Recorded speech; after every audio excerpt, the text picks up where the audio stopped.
Hello there, Latin 1. So here we are, chapter 24, Always Tomorrow. I'm going to give you the glossary. We're going to learn two new tenses because the book decided to stack everything at the end. But I promise that if you hang with me and you take these notes and you just keep coming back to these videos, you will make some sense out of it, okay? For right now, let's go over the glossary. So take a look, page 211, chapter 24. Here we go. Simulacre. Simulacre.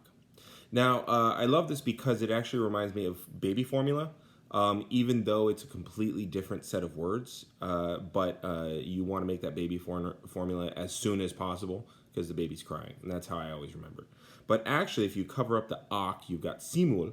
And simul means at the same time as. And then ak usually means and. So, and at the same time as, or as soon as. The next one, advenerant. Advenerant. Now you might notice this is spelled differently than the perfect. This is what's called the pluperfect, and that's one of the tenses I'll be teaching you. This is just advenio, advenire. It's just a new ending. Moles molis. Moles molis. This is a word for mass or huge bulk.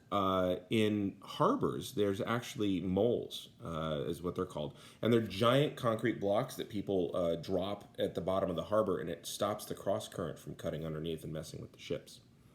Widerat. Widerat. So this is video, widere, weedy, wisu, right? So this is another pluperfect. So just take it as a gift for right now. Atonitus aum. Atonitus aum. Now, very often when you have two T's in a language, one will revert to being an S. So in English, you get astonished, right? And that's exactly what it still means. Atonitus aum means astonished or astounded. Clausus aum. Clausus aum. This comes from the verb claudo, claudera, clausi, clausum, which means to be shut or to shut.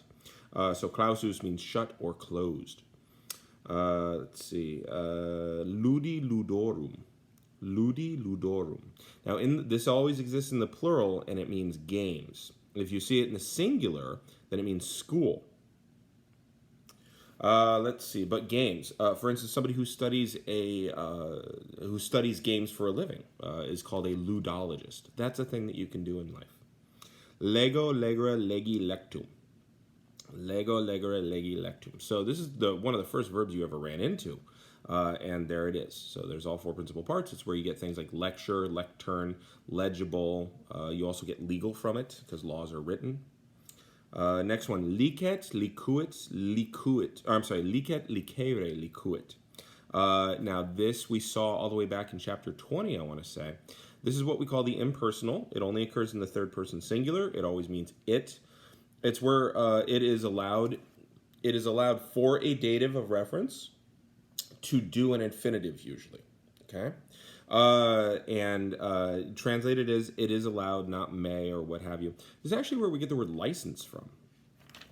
Next page, liber, libri. Now, one letter different would make it children, but it's books, so be careful. This is where we get library from. Okay? Mons Palatinus, Montis Palatini, or Palatini. That's a Palatine Hill. It's the tallest hill in all of Rome. I was at the top of it last summer. It was pretty neat. But the Palatine Hill, this is actually, if you think about Emperor Palpatine from Star Wars, where they cribbed his name. Arcus. Just hang with it for now. Don't make a card for it just yet. That's where we get the word arch. Aedifico, aedificare, aedificavi, aedificatum. This means to build. And if you remember, an aedificium is a building. It's one of the least creative words that has ever existed. And this is where we get the word edifice, which is like the front side of a building that wants to kill its father and marry its mother. Aistu. Aistu. Right now, just translated as from the heat. But I stew, as in I'm sweating so much that I stew in the heat. In a couple chapters, I'll teach you what's going on with these words. Quem. Quem. This is qui quae quod or quis quid, but in the accusative form. So this means which, because you're referring to a thing. If it was referring to a person, it would be whom. Redieritis. Redieritis. This is redeo redire, and this is a different tense that you're going to learn later today, or later in this chapter. Circumeo, circumire, circumii, or circumiwi, and circumitum.